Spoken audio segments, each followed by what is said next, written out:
balancing performance and efficiency, the GV60 offers different drive modes for varying conditions.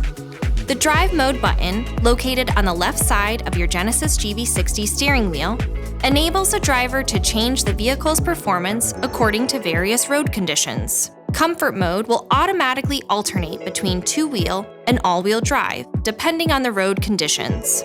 Sport Mode brings out the high-performance characteristics of the vehicle by firming up the steering and handling features. It also improves the motor response and sets the vehicle to drive in all-wheel drive mode. My Drive Mode activates a custom drive mode that uses a selection of user-defined settings.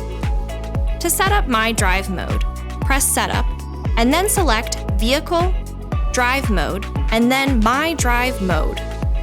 Here, you can select the motor response, steering, suspension, and traction control settings that you'd like to combine to create your own drive mode.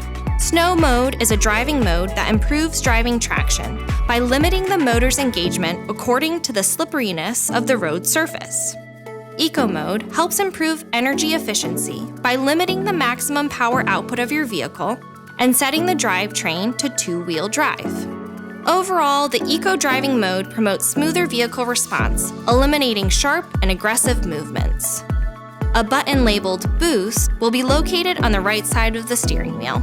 Pressing the button will enable Boost Mode, a drive mode which increases power from 429 to 483 horsepower for 10 seconds. When activated, the instrument cluster will display a 10-second countdown while Boost Mode is active. For more information, be sure to explore the how-to videos on the Genesis USA YouTube channel, as well as consult owners.genesis.com and your owner's manual.